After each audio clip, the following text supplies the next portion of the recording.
Hello and good morning. Welcome to yet another video of Velocity Commerce Academy. आज हम लोग बात करेंगे अकाउंट्स के कुछ बेसिक चीज़ों की, जिसमें हम लोग बात करेंगे बुक कीपिंग का क्या मतलब है, अकाउंटिंग का क्या मतलब है और अकाउंटेंसी का क्या मतलब है। ये सारे अलग अलग टर्म्स हैं, अलग अलग शब्द हैं, इनका क्या मतलब है और बिजनेस में इसका क्या वैल्यू है। So let's start with the very first, what is book keeping. एक एग्जांपल लेते हैं। मान लीजिए कि आप एक बिजनेस शुरू करना चाहते हैं। एग्जांपल के तौर पे एक चाइनीज का होटल आपको शुरू करना है। आजकल बच्चे चाइनीज बहुत खाते हैं, तो आपको एक चाइनीज का होटल शुरू करना है। तो इसके लिए आपको ऑब्वियसली यू नीड मनी, आपको पैसे की आवश्यकता लगेगी। इस पैसे से आप क्या करेंगे, तो you will by lot of assets. Assets जैसे हमने पहले वीडियो में बताया था, वो चीजें जो आप बिजनेस में इस्तेमाल करने के लिए खरीदते हैं, जिसमें फर्नीचर आ गया, बर्तन आ गए और सारी चीजें जो आपको होटल के लिए चाहिए। इसके अलावा आप रॉ मटेरियल खरीदेंगे, कच्चा माल खरीदेंगे, उसको आप बनाएंगे, प्रोसेस करेंगे और कस्टमर की डिमांड के हिसाब से आप अलग अलग डिशेस उनको बना करके सर्व करेंगे। इसके बदले में आपको पैसा मिलेगा। फिर आपके पास में वर्कर होंगे, उनको आपको सैलरी देना है। इसके अलावा जो होटल का रूम आपने भाड़े पे लिया होगा अगर, तो उसका रेंट आपको पे करना है, इलेक्ट्रिसिटी पे करना है। बिजनेस को बढ़ाने के लिए आपने शुरू में एडवर्टाइजमेंट किया होगा, तो वो एक खर्चा आपके लिए होगा। तो बहुत सारे पैसों की लेन देन होगी, राइट। ट्रांजैक्शन याद होगा आपको, पहले वीडियो में हमने बताया था ट्रांजैक्शन 3 टाइप के होते हैं, राइट। तो कैश ट्रांजैक्शन भी होंगे, क्रेडिट ट्रांजैक्शन भी होंगे। अब ये सारे ट्रांजैक्शन दिन भर चलेंगे। और अगर हम लोग एक बिजनेस की बात करें, तो बिजनेस में बुक कीपिंग जो है वो पूरे 1 साल के लिए की जाती है। अब ये साल भर में जितनी भी लेन देन हुई या जितने भी ट्रांजैक्शन आपने किए, वो आपके दिमाग में नहीं रह सकते। Humanly it is impossible, right. तो हम क्या करते हैं, उसको अपने याद रखने के लिए उसको बुक में रिकॉर्ड कर देते हैं, right. And this is what the word book keeping comes in. तो बुक कीपिंग की शुरुआत यहां से होती है कि जब आप बिजनेस करते हैं तो उसमें होने वाली लेन देन को बुक में आप रिकॉर्ड करते हैं। अब ये रिकॉर्डिंग कैसे होती है, उसके लिए कौन से बुक्स का इस्तेमाल होता है, क्या रूल्स एंड रेगुलेशन है, उस बारे में हम लोग डिटेल में बात करेंगे और भी वीडियो इसके लिए बनाएंगे। तो आप हमारे चैनल को सब्सक्राइब कीजिए, ये सारी जानकारी आपको वहां से फ्री ऑफ कॉस्ट मिल जाएगी। So let's begin with today's session. So the very first question is what is book keeping, right. Book keeping यानी क्या। हम लोग कोशिश करेंगे इसको एकदम ही सिंपल शब्दों में बताया आपको, ताकि आपको याद रहे। So the meaning of the word bookkeeping is to record business transactions into the books. बहुत ही सिंपल मीनिंग है, एक लाइन का मीनिंग है। bookkeeping means to record business transactions into the books. Business में होने वाली लेन देन को बुक में रिकॉर्ड करना। एखाद्या बिझनेस मध्ये होणारे व्यवहार त्यांना आपण एखाद्या नोटबुक मध्ये लिहून काढतो, यालाच आपण बुककीपिंग असं म्हणतो। Otherwise, the definition says bookkeeping is an art as well as science to record business transactions into the books in a systematic and a summarized form. Now, what does that mean? हम कहते हैं कि bookkeeping एक art है, एक कला है। जैसे फॉर एग्जाम्पल डांस करना या म्यूजिक एक कला है, पेंटिंग करना एक कला है, राइट। उसी तरीके से, और ये कला आपको कैसे आती है, ऑफकोर्स बाय प्रैक्टिसिंग। अगर आप किसी चीज की प्रैक्टिस करेंगे तो वो कला आपको आएगी। वैसे ही बुककीपिंग एक कला है, अगर आप इसकी प्रैक्टिस करेंगे तो आपको ये चीजें समझ में आएगी। Next is bookkeeping is a science. अभी साइंस यानी क्या, साइंस यानी systematic study of any subject matter, right, which also contains lot of rules and regulation. Bookkeeping में भी इसको साइंस कहा जाता है, क्योंकि इसमें भी कुछ रूल्स है, कुछ फॉर्मेट्स हैं, कुछ प्रोसीजर है जिसको आपको फॉलो करना ही पड़ेगा। अब वो क्या रूल्स एंड रेगुलेशन है, दैट विल कवर आफ्टरवर्ड्स। यहां पर और एक वर्ड यूज किया गया है कि this transactions are recorded systematically. Systematically यानी as per the rule, as per the rule. Now this rules are defined in accountancy. Next word है समराइज फॉर्म। समराइज फॉर्म का मतलब होता है इन शॉर्ट। जैसे एग्जाम्पल के तौर पे, अगर मान लीजिए आपने कोई मूवी देखा, कोई लेटेस्ट मूवी आपने देखा, पिक्चर देखा आपने, अब वो 2.5-3 घंटे का मूवी आपने देखा, अब वही मूवी की स्टोरी अगर आप आपके किसी फ्रेंड को बताएंगे तो क्या 2.5-3 घंटा लेंगे उसके लिए? नहीं, आप वो पूरी स्टोरी को 5 मिनट 10 मिनट के अंदर उसको समझा देंगे ना। आपने कुछ गलत नहीं बोला, आपने वही स्टोरी सुनाई, राइट, लेकिन आपने उसको कैसे सुनाया? इन अ समराइज फॉर्म, शॉर्टकट में, राइट। तो बुक कीपिंग में भी ट्रांजैक्शन को समराइज फॉर्म में रिकॉर्ड किया जाता है ना। Of course how it is recorded वो हम लोग आगे बात करेंगे। So once again the definition of book keeping says book keeping is an art as well as science to record business transaction systematically and in a summarized form in separate set of books. Now let's move ahead. Which books are used in bookkeeping? हम लोग बोलते हैं bookkeeping में book में transaction को record करना, तो ऐसे कौन से बुक्स हैं जिनमें एंट्रीज को रिकॉर्ड किया जाता है? तो ज्यादा नहीं, there are first book called as journal book. Journal book को प्राइमरी बुक या बुक ऑफ ओरिजिनल एंट्री ऐसा भी कहा जाता है, क्योंकि जब भी कोई ट्रांजैक्शन होता है उसको सबसे पहले जर्नल बुक में रिकॉर्ड किया जाता है। इसके लिए जर्नल बुक को कहते हैं फर्स्ट बुक या प्राइमरी बुक या book of original entry, right, in book keeping. The next book is ledger book. Now ledger book is called as secondary book of books of account. Now why is secondary? क्योंकि पहले transaction को हम लोग कहां लिखेंगे? Journal book में, right, उसके बाद उसको लिखा जाएगा लेजर बुक में। So the entries are recorded for the second time in ledger book, that's the reason ledger book is called as the secondary book of books of account. आगे बढ़ते हैं। Now what is the need of bookkeeping? Bookkeeping हम लोग क्यों करते हैं? शुरू में मैंने बोला आपको कि एज ए ह्यूमन बीइंग हमारे दिमाग में हम लोग सारे ट्रांजैक्शन को रिकॉर्ड नहीं कर पाएंगे या याद नहीं रख पाएंगे, राइट। तो इसके लिए बेहतर है कि हम उसको किसी बुक में रिकॉर्ड कर लें। तो if you are doing the book keeping in a systematic way, आपको क्या फायदे होंगे उससे, right. The very first thing is to keep a permanent record of business transaction. एक बार आपने उसको बुक में रिकॉर्ड कर दिया, अब आपको उसको याद रखने की आवश्यकता नहीं है, राइट। जब भी फ्यूचर में आपको जरूरत पड़ेगी, डेट वाइज एंट्री लिखी हुई है, आप वो नोटबुक खोलेंगे, आपको उस डेट पे वो ट्रांजैक्शन मिल जाएगा, राइट। सो एक बार आपने बुक कीपिंग में एंट्री कर दी, it becomes a permanent record of your business. Next is to know the profit और loss of the business. Business का मकसद क्या है हमारा? जब भी हम लोग कोई बिजनेस करते हैं, हमारा मकसद क्या होता है? टू अर्न मैक्सिमम प्रॉफिट, ज्यादा से ज्यादा प्रॉफिट कमाना। अब हम जो बिजनेस कर रहे हैं उसमें हमको प्रॉफिट हुआ या लॉस हुआ और कितने का, हाउ मच, ये हमको पता चलता है बुक कीपिंग से। कैसे? That we will see afterwards. To know the amount receivable and payable.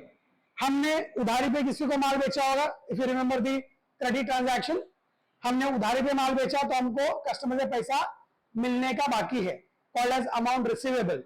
On the other hand, हमने अगर मटेरियल उधारी पे खरीदा हमारे सप्लायर से, राइट, तो हमको उसको पैसा पे करना है, that is called amount payable.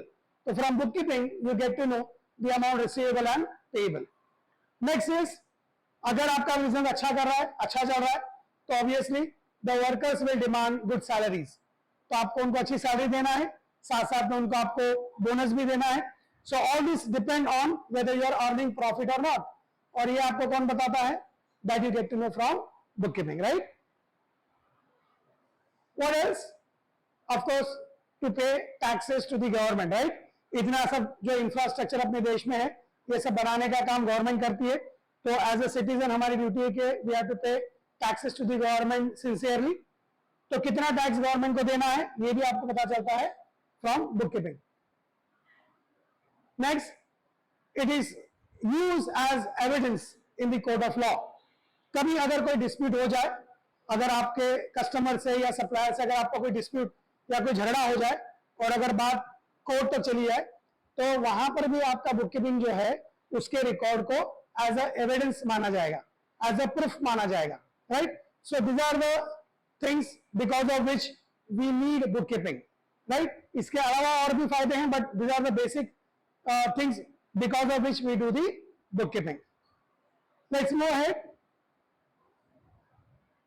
What is the difference between book keeping and accounting? बहुत बार हम लोग ये दोनों वर्ड को इंटरचेंजेबली यूज करते हैं, इकट्ठा यूज करते हैं, but there is a difference between book keeping and accounting.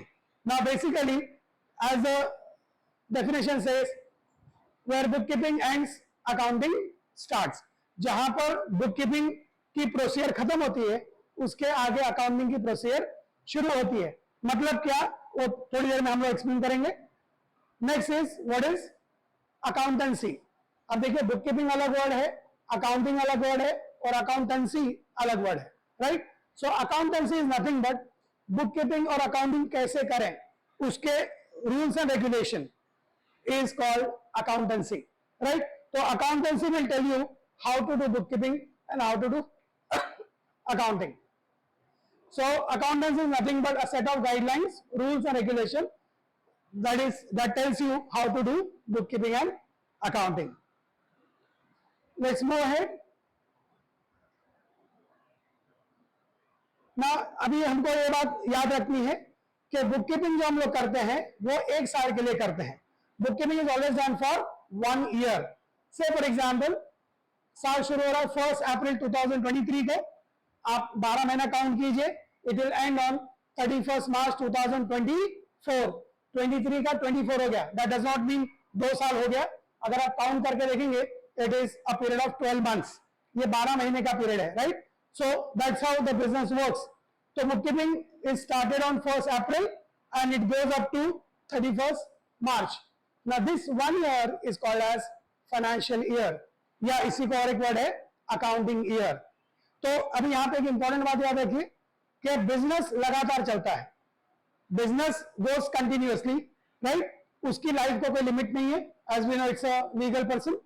तो बिजनेस तो सालों साल चलेगा, लेकिन बुक कीपिंग 1 साल के लिए की जाती है. तो हर एक साल के लिए बुक कीपिंग की जाती है. साल के एंड में बुक्स को क्लोज किया जाता है और फिर दोबारा फ्रेश सेट ऑफ बुक्स को शुरू किया जाता है. So book keeping is done for 1 year and that year is called financial year या accounting year. Let's move ahead. Now what is the process of book keeping? हम लोग बोल रहे हैं कि बुक कीपिंग में ट्रांजैक्शन को रिकॉर्ड किया जाता है, तो उसकी प्रोसेस क्या है? So there are 7 steps. 7 अलग अलग स्टेप को फॉलो किया जाता है, जिसमें से सबसे पहला है identification. Now what does that mean? Identification का मतलब होता है पहचानना. अब यहां पर क्या पहचानना है? बिजनेस में जो भी ट्रांजैक्शन हो रहे हैं, हमको ये आइडेंटिफाई करना है कि उसमें से एक्चुअली बिजनेस का ट्रांजैक्शन क्या है और उसमें कोई पर्सनल ट्रांजैक्शन है क्या. जैसे फॉर एग्जांपल, आप बिजनेस में आपके ऑफिस के लिए निकल रहे हैं, घर में आपका झगड़ा हो गया, ठीक है, आपने आपके वाइफ से झगड़ा किया, आपके वाइफ ने आपसे झगड़ा किया ना, ये भी लेन देन है, ये भी ट्रांजैक्शन हुआ है, right? But is it business transaction और ए पर्सनल ट्रांजैक्शन? ऑब्वियसली ये पर्सनल ट्रांजैक्शन है, इसको बुक कीपिंग में रिकॉर्ड नहीं किया जाएगा. आप ऑफिस में गए, आपने 50,000 रुपए का कंप्यूटर खरीदा for business. Is it a business transaction? Yes, of course. Now that transaction will be recorded in the book keeping, right? तो पहली स्टेप होती है आइडेंटिफिकेशन, यानी पहचानो कि भाई जो ट्रांजैक्शन हुआ है उसमें से बिजनेस का ट्रांजैक्शन कौन सा है. Only that will be recorded in book keeping and not personal transaction, right? दूसरा, मेजरिंग. हर ट्रांजैक्शन की कुछ मनी वैल्यू होना चाहिए. Every transaction should have some money value. अगर मनी वैल्यू नहीं है, that can not be recorded as a transaction. What does that mean? Let's take one example. आपका मिठाई का शॉप है, ठीक है, कोई कस्टमर आपके मिठाई के शॉप में आया, आपने उसको मिठाई बेची और उससे पैसा आपने लिया. ना दैट्स ए ट्रांजैक्शन, जिसमें मान लीजिए आपने 1 किलो मिठाई बेची 500 रुपए की. ना that is a transaction which will be recorded in the book keeping, क्योंकि उसका एक मनी वैल्यू है. दूसरा एग्जांपल लेते हैं. एक कस्टमर आपके दुकान में आया, स्वीट शॉप में आया, उसने बोला कि बहुत अच्छी मिठाई आपकी है, मैं एक ना एक दिन जरूर खरीदूंगा. ऐसा बोल के वो चला गया. Is it a transaction? क्या आप इसको मनी वैल्यू में काउंट कर सकते हैं? नहीं, right? So that can not be recorded in the book keeping. So book कीपिंग में हम लोग रिकॉर्ड क्या करेंगे? वही ट्रांजैक्शन जिसको हम मनी वैल्यू में पैसे के तौर पे गिन सकते हैं, मेजर कर सकते हैं. Next one is recording. एक बार आपने ट्रांजेक्शन को आइडेंटिफाई कर लिया कि हाँ ये बिजनेस का ट्रांजेक्शन है, उसके बाद आपने ये देख लिया कि भाई उसका कुछ मनी वैल्यू है, उसको मेजर कर सकते हैं, then you will record it, you will record it in a journal book. उसके बाद देन कम्स क्लासिफिकेशन। क्लासिफिकेशन मतलब क्या, आप क्या करते हो बुक कीपिंग में, एक के बाद एक के बाद एक के बाद एक के बाद सारे ट्रांजेक्शन को रिकॉर्ड करते चले जाते हैं, इसी को बोलते हैं chronological order. Chronological order, right. अब ये सारी ट्रांजेक्शन आपने रिकॉर्ड तो कर दिए, लेकिन मान लीजिए अगर आपको देखना है कि साल भर में या महीने भर में, एक महीने में आपका सेल्स कितना हुआ, आपने कितना माल बेचा, खाली आपको सेल्स अगर जानना है तो आपको सारे ट्रांजैक्शन को वापस चेक करना पड़ेगा, राइट। अच्छा, अगर आपको फिर ये जानना है कि मैंने साल भर में या महीने भर में कितना परचेस किया, तो दोबारा आपको सारे ट्रांजैक्शन चेक करने पड़ेंगे, राइट। रिकॉर्ड तो किया है लेकिन सब मिक्स है, तो ऐसे में जरूरत पड़ती है क्लासिफिकेशन की। क्लासिफिकेशन यानी क्या, क्लासिफिकेशन यानी आइडेंटिकल ट्रांजैक्शन को, सिमिलर ट्रांजैक्शन को, एक तरीके के ट्रांजैक्शन को अलग अलग रिकॉर्ड करना, राइट, जो कि हम लोग देखेंगे लेजर बुक में। Then comes summarising. सारे क्लासिफिकेशन होने के बाद हर एक अकाउंट को क्लोज किया जाता है और उसका जो बैलेंस है उस बैलेंस को बोलते हैं समरी, राइट, यानी उसका बैलेंस। Now how do you do that, ये कैसे करते हैं, that will cover afterwards. Then comes analysing and interpretation. Analyse करना यानी उसको स्टडी करना। सारे जो समराइज फिगर्स आपके सामने हैं, आप उनको समराइज करके आप उसको एनालाइज करते हैं, स्टडी करते हैं, चेक करते हैं कि भाई ये सारे फिगर्स क्या बता रहे हैं, हमारा बिजनेस आगे बढ़ रहा है, पीछे जा रहा है, या पिछले 2-3 साल से वैसे ही चल रहा है, क्या हो रहा है, right. You can study from those figures. And the very last आप ये सारी चीजों को कम्युनिकेट करते हैं with all the concern parties. आपके बिजनेस से रिलेटेड जितने भी लोग हैं, आपके बिजनेस से रिलेटेड, फॉर एग्जाम्पल आपके सप्लायर होंगे, आपके कस्टमर्स होंगे, गवर्नमेंट होगी, राइट, या कोई इन्वेस्टर जिसने आपके बिजनेस में पैसा इन्वेस्ट किया है ना, ये सारे लोग क्या करेंगे, आपके बिजनेस की प्रोग्रेस जानना चाहेंगे और वो आप उनको कम्युनिकेट करेंगे, right. So these are the 7 step which are followed in book keeping, right. इसी बात को थोड़ा सा अलग तरीके से देखते हैं। Let's understand this in a different way. Example लेते हैं। सबसे पहला आपके बिजनेस में ट्रांजैक्शन हुआ, कोई लेन देन हुआ, उसको आपने आइडेंटिफाई किया कि भाई बिजनेस का ट्रांजैक्शन है, फिर आपने उसको मेजर किया कि इसका कोई मनी वैल्यू है, और फिर उसके बाद आप उसको रिकॉर्ड करेंगे। Identification, measuring and then recording. ये रिकॉर्डिंग सबसे पहले कहां पर होगा, this recording will happen in journal book, right, this recording will happen in journal book.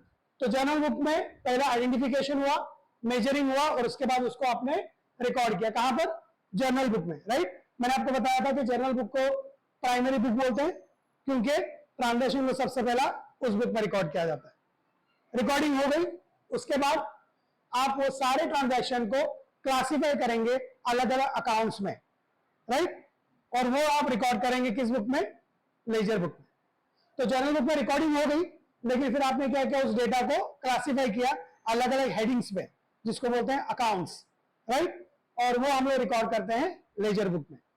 उसके बाद ये लेजर बुक को साल के एंड में क्लोज किया जाता है और हर एक लेजर में से कुछ ना कुछ बैलेंस निकाला जाता है, उस बैलेंस को बोलेंगे उस अकाउंट की समरी, राइट। इस समरी को हम लोग रिकॉर्ड करते हैं ट्रायल बैलेंस में, उसका नाम ही है ट्रायल बैलेंस, यानी इसमें हम लोग क्या रिकॉर्ड करेंगे, बैलेंसेस को। ये बैलेंस आपको कहां से मिले, लेजर बुक से मिले, राइट। ट्रायल बैलेंस में इनको लिखने के बाद में फिर हम उसको एनालाइज करते हैं और इंटरप्रीट करते हैं, और उसके बेसिस पे फिर हम लोग बनाते हैं final account. What is final account, it is a combination of trading account, profit and loss account and balance sheet. अब ये सारी चीजें क्या है वो हम लोग बात करेंगे आगे। और एक बार आपका फाइनल अकाउंट बन गया, यहां से आपको पता चलता है आपको प्रॉफिट हुआ या लॉस हुआ और आपकी फाइनेंशियल पोजीशन क्या है, ये सब आपको पता चलता है फाइनल अकाउंट से। और फिर वो डेटा आप क्या करते हैं, आप कम्युनिकेट करते हैं अलग अलग कंसर्न लोगों से, जैसे मैंने आपको बताया, चाहे वो गवर्नमेंट हो चाहे वो सप्लायर हो, चाहे वो इन्वेस्टर हो, इनसे आप क्या करते हैं, उसको कम्युनिकेट करते हैं। ऑफकोर्स ये थोड़ा सा जो टॉपिक है थोड़ा सा हेवी हो गया होगा मुझे लगता है, क्योंकि इसमें कुछ भी चीज हमने सॉल्व नहीं किया, but let me assure you friends, ये सारी चीजें, पूरी प्रोसीजर हम लोग एक्चुअल क्वेश्चन के साथ में जब सॉल्व करेंगे तो आपको आइडिया आ जाएगी कि जर्नल बुक में रिकॉर्डिंग कैसे होती है, लेजर पोस्टिंग कैसे होती है, ट्रायल बैलेंस कैसे बनता है, और फिर फाइल अकाउंट कैसे बनाया जाता है, राइट। तो उसके लिए आपको हमारे चैनल को सब्सक्राइब करना पड़ेगा, that is velocity commerce academy, and then in the next video we will go one by one and we'll discuss all these topics. Thank you so much.